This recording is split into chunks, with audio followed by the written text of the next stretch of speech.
Hello বন্ধুরা, কেমন আছেন সবাই? আশা করি সবাই ভালো আছেন।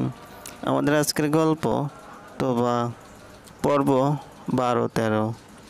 বন্ধুরা, এই গল্পটি যদি ভালো লাগে অবশ্যই লাইক কমেন্ট শেয়ার করবেন। আর আমাদের চ্যানেলে যদি আপনি নতুন হয়ে থাকেন অবশ্যই সাবস্ক্রাইব করে বেল আইকনটি প্রেস করে রাখবেন, যাতে নতুন নতুন ভিডিও আপলোড করার সাথে সাথে আপনার নোটিফিকেশনে চলে যায়। তাহলে চলুন গল্পে ফিরে যাই। আমি রিজভি ভাইয়া রুমে গিয়ে দেখলাম উনি এক মনে জানালা দিয়ে বাইরে তাকিয়ে আছে। বারবার হাত উঠিয়ে চোখের পানি মুছছে, কারণ একটাই, তার চোখ দিয়ে টপ টপ করে অসংখ্য অশ্রু পড়ছে, যার কোনো হিসেব করা যাবে না। আমি ভিতরটা যেন এক নাড়া দিয়ে উঠল। মানুষটা এত কষ্ট পাচ্ছে, যার জন্য এত কঠোর মনের হয়েও চোখের পানি ফেলছে। আমি আর নিজেকে ধরে রাখতে পারলাম না, ছুটে গিয়ে ওনাকে পিছন থেকে জড়িয়ে ধরলাম। উনি সাথে সাথে পিছন ফিরে অবাক হয়ে আমার দিকে তাকিয়ে আছে। তোবা, তুমি? আমি খেয়াল করলাম ওনার মুখে একটি দারুণ হাসি ফুটে উঠেছে। ভালোবাসার মানুষকে ফিরে পাওয়ার খুশি এটা।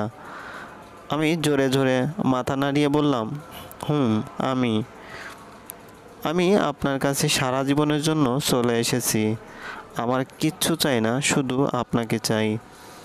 মুহূর্তে ওনার চোখ মুখ গম্ভীর হয়ে গেল। উনি হঠাৎ কোন দিকে যেন ছুটে চলে গেলেন। আমি হাঁ করে রইলাম। কিছুক্ষণ পর উনি বরফ হাতে ফিরে এসে আমাকে বেডে বসিয়ে পরম আদুরে থাপ্পড়ের জায়গায় বরফ দিতে লাগলেন। আমার চোখে পানি চলে আসলে, এত কেন খেয়াল রাখে মানুষটা, এত কেন ভালোবাসে? আমি স্পষ্ট শুনলাম উনি বিড়বিড় করে বলছে, এইভাবে কেউ মারে যত সব পশুর দল। আমি মিষ্টি হেসে ওনার চোখের দিকে তাকালাম। তার চোখ দুটোতে পানি টলমল করছে। উনি আমার কাটা ঠোঁটেও মলম লাগাতে ভুললেন না। না, হঠাৎ উনি কিছু মনে করার ভঙ্গি করে বলল, আশ্চর্য, 1 মিনিট তুমি এখানে কি করে আসলে, আর কিভাবে চিনলে বাড়ি? আমি ঠোঁট উল্টিয়ে বললাম, আপনি বুঝি খুশি হননি আমি এখানে আসছি যে? উনি হঠাৎ খেপে উঠে ধমকে সরে বলল, ফাজলামি বন্ধ করো তোবা, তুমি এখানে কিভাবে আসলে সেটা বলো। আমি নিচের দিকে তাকিয়ে বললাম, চাচাজান নিয়ে এসেছে আমাকে। উনি দাঁত কিরমির করে বলল, কতবার বাবাকে না করেছি, উনি শুনল না। আমি বললাম, ঠিক করেছে, চাচাজান আমাকে ওই মেহবুব নামক জানোয়ারের কাছে ফেলে খুব তো চলে এসেছেন। রিজভি ভাইয়া কঠিন কণ্ঠে বললে, তোমার মেহবুবকে বিয়ে করা উচিত তোবা। আমার মতো ছেলেকে বিয়ে করলে তোমার জীবন অন্ধকার নেমে আসতে। আমার কোনো বাবার পরিচয় নেই। আমি বললাম, কে বললে বাবার পরিচয় নেই? চাচাজান কি আপনার বাবা না? রিজভি ভাইয়া বলল, আগে আমি সেটাই জানতাম, কিন্তু এখন পরিস্থিতি অন্যরকম। আমি সেই গ্রাম থেকে বাবার সাথে কোনো কথা বলছি না। উনি অবশ্যই চেষ্টা করেছে, আমি বলিনি। আপনি এটা মোটেও ঠিক করছেন না ভাইয়া। আপনার ওনার কথা শোনার দরকার। উনি আপনাকে খুব ভালোবাসে। জানি খুব ভালোবাসে, কিন্তু উনি আমার আসল বাবা না। আমি অবাক হয়ে বললাম, কি বলছেন তা? কি রিজভি ভাইয়া? সেই ছোটোবেলা থেকে যেই মানুষটা আপনাকে আগলে রেখেছে, সে এখন সামান্য একটা কাহিনীর উপরে ভিত্তি করে পর হয়ে গেল, এটা কেমন নিয়ম রিজভি ভাইয়া? রিজভি ভাইয়া চুপ করে আছে। আমি জানি আমার এই কথার উত্তর তার কাছে নেই। উনি একটু চুপ করে থেকে বলল, তুমি চলে যাও তোমার চলে যাওয়া উচিত, বাড়ির সবাই চিন্তা করবে। আমি দৃঢ়কণ্ঠে বললাম, আমি যাব না, করুক চিন্তা। উনি আমার হাত টেনে ধরে রুম থেকে টেনে নিয়ে বাসা থেকে বের করতে গেলে তখনই চাচাজান কাজে নিয়ে আরও 2টি লোক নিয়ে আসে। উনি অবাক হয়ে জিজ্ঞেস করে, ওরা কে বাবা? চাচাজান বলল, উনি কাজী আর ওরা 2জন সাক্ষী। কাজী? কাজী দিয়ে কী হবে? অবাক হয়ে জিজ্ঞেস করলে রিজভি ভাইয়া। বিয়ে হবে, আজ তোদের বিয়ে, আর এখন হবে তোরা রেডি তো? চাচাজান বলে উঠল। উনি সাথে সাথে আমার দিকে তাকালো। আমি লাজুক হেসে মাথা নাড়িয়ে সায় দিলাম চাচাজানকে। উনি আমার হাত ছেড়ে ধমকে চাচাজানকে বলে উঠল, কোনো বিয়ে টিয়ে হবে না, ওকে ওর বাড়ি দিয়ে আসো বাবা, নাও। চাচাজান বলল, কি বলিস, মেয়েটা তোকে পাগলের মতো ভালোবাসে, ওকে বাড়ি দিয়ে আসলে ওকে আজ ওই জানোয়ারের সাথে বিয়ে দিয়ে দেবে। আর আমিও কালে গাড়িতে গ্রাম থেকে আসার সময় দেখেছি তুই ঘুমের মধ্যে বিড়বিড় করে শুধু তোবাকে ডাকছিলি। আমি অবাক হয়ে ওনার দিকে তাকালাম। উনি তোতলাতে তোতলাতে বলল, কি যাতা বলছো বাবা, ওকে দিয়ে আসো প্লিজ। এবার আমার মাথায় রক্ত উঠে গেল। আমি চাচাজানকে বললাম, আমি বাড়ি যাব না চাচাজান, কিন্তু তোমাদের এখানেও থাকবো না, আমার জন্য কেউ কি অসুবিধা পড়তে হবে না। রিজভী ভাইয়া চট করে আমার দিকে তাকালো। আমি গটগট করে বাসা থেকে বের হওয়ার সময় রিজভী ভাইয়া দৌড়ে এসে আমার হাত ধরলো। চাচাজান ও আমাদের পিছনে পিছনে দৌড়ে আসলো। আমি হাত ছোড়াছুড়ি করা শুরু করলাম। ছাড়েন আমাকে, ছাড়েন আমাকে, কোনো কথা বলতে চাই না আপনার সাথে, থাকবো না এখানে, রাস্তায় থাকবো আমি। রিজভী ভাইয়া টানতে টানতে আমাকে ভিতরে ঢুকিয়ে কাজীকে বলল, বিয়ে পড়ান। কিভাবে পালালে মেয়েটা, কেউ বুঝি একবারও খেয়াল করেনি? ধমকে উঠল শওকত হাসান, তোবার বাবা। কাপা কাপা কণ্ঠে নাজারা বেগম তোবার মা বলল, আমি রুবাকে দিয়েছিলাম ওর খেয়াল রাখতে, রুবা ওকে ফেলে চলে এসেছে। মাও আমাকে বলল ও একা রেডি হবে, আমি কি জানতাম নাকি ও এইটুকু মেয়ে এত চালাকচতুর হবে। এত কথা না বলে আমাদের শহরের দিকে রওনা হওয়া উচিত, অন্তু বলে উঠল। হ্যাঁ আঙ্কেল, আমরা তো পুরো গ্রাম খুঁজে ফেলেছি, হয়তো শহরে চলে গেছে ও কোনোভাবে, মেহবুব বলে উঠল। তোমরা ঠিক বলছো, ওকে কেউ শহরে যেতে সাহায্য করেছে, না হলে গ্রামে থাকতো, নাজরা বেগম বলে উঠল। কিন্তু এত বড় ঢাকা শহরে ওকে খুঁজবো কোথায়? তোমরা, ডোবা বলে উঠল।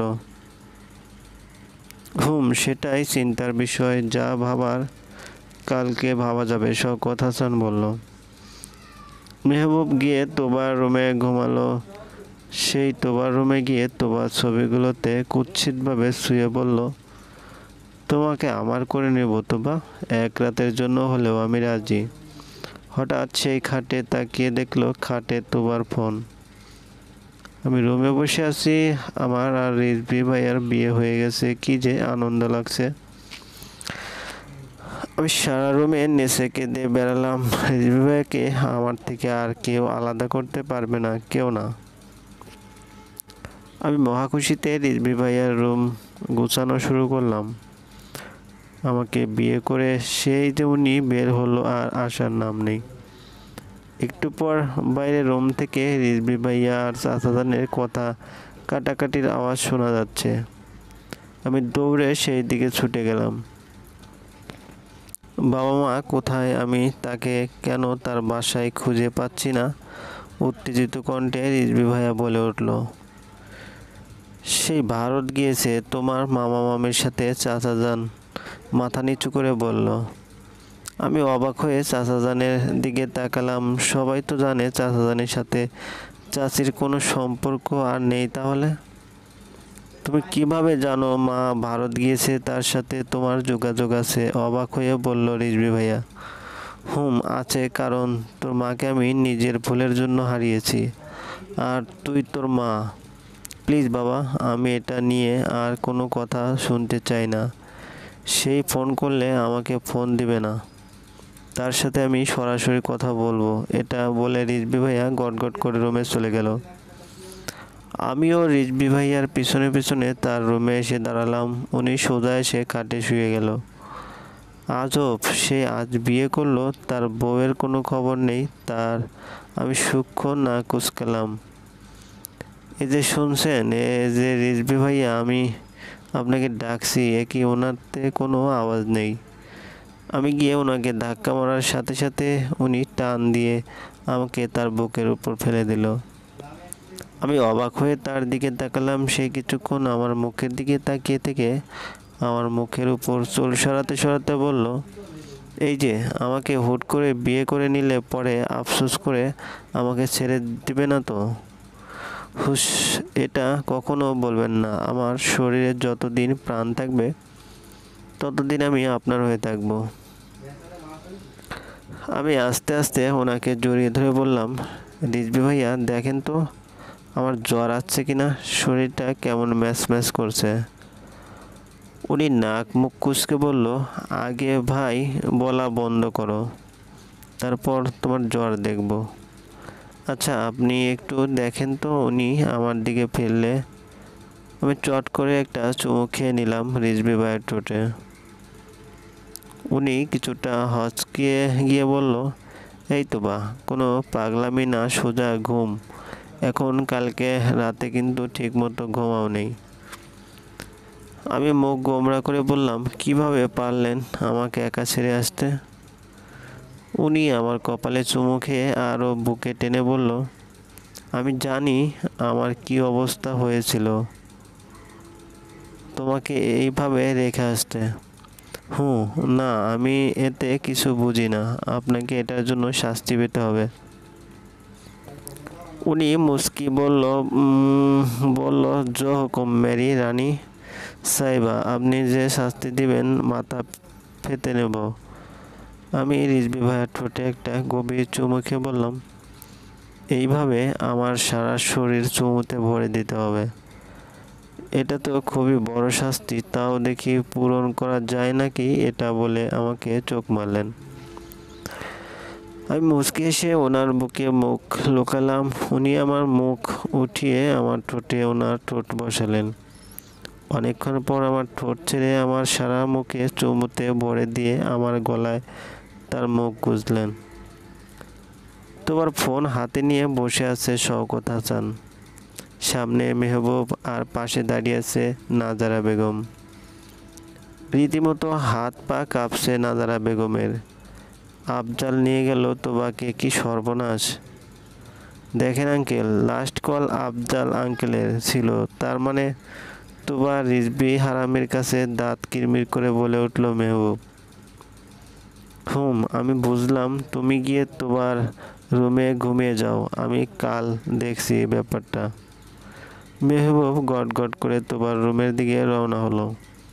মেহবুব রুম থেকে বের হলে শওকত হাসান দরজা আটকিয়ে বিরাশির চিৎকারে একটা থাপড় বসিয়ে দিল নাজারার গালে। রাগে তার কপাল ফেটে যাচ্ছে। নাজারা চুলের মুঠো ধরে শওকত হাসান বলল, সব দোষ তোর। খাল কেটে কুমির এনেছিস তুই। কি দরকার পড়েছিল তোর আর ছেলে খুঁজে পাসনি তুই মেয়ে পড়াতে? নাজারা বেগম আরো দুগুণ চিল্লিয়ে বলে উঠল, দোষ আমার না, আপনার ছোট ভাইকে সহজ সরল পেয়ে তার বউকে প্রতি রাতে টানে হিঁচড়ে জোর করে বিছানায় আপনি নিতেন। হ্যাঁ নিতাম, তাতে আমার কোনো আফসোস নেই। ঘরের বউ যখন আধমরা থাকে স্বামীকে বাইরে মুখ দিতে হয়। আমি আধমরা ছিলাম আমি? নাজারা বেগম রাগে কাঁপতে কাঁপতে বলে উঠল। শওকত হাসান তিরিং করে হাত নাড়িয়ে অত্যন্ত বিশ্রী করে বলল, হ্যাঁ তুমি আধমরা ছিলা। বিয়ে হতে না হতে বাচ্চা পেটে ধরলা। হলোটা কি মেয়ের? সারাদিন ওই মেয়ের পিছনে সময় কাটাতা। নিজের স্বামীর যে তোমাকে বিছানায় দরকার তার তো খবর ছিল না।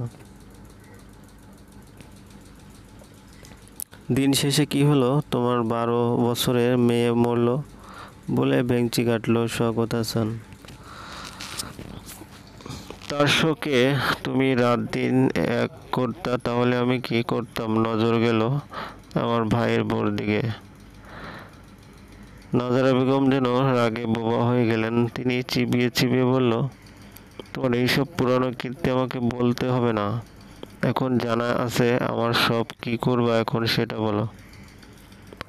শওকত হাসান রুমে পায়চারি করে চিন্তিত মুখে বলল, আমি কি জানি, আমি নিজের চিন্তা মাথা ফেটে যাচ্ছে। এই মেয়ে যদি রিজভির কাছে বিয়ে বসে সব শেষ হয়ে যাবে। আমি মুখ দেখাবো কেমনে সমাজে? তুমি সমাজের চিন্তা করছো? নাজারা বেগম ক্ষেপে উঠল।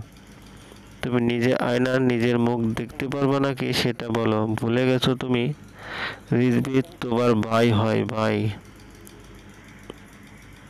তুমি যে টানে হিসড়ে আফজালের বউকে বিচারে তারই ফল এই রিজভি। চলবে।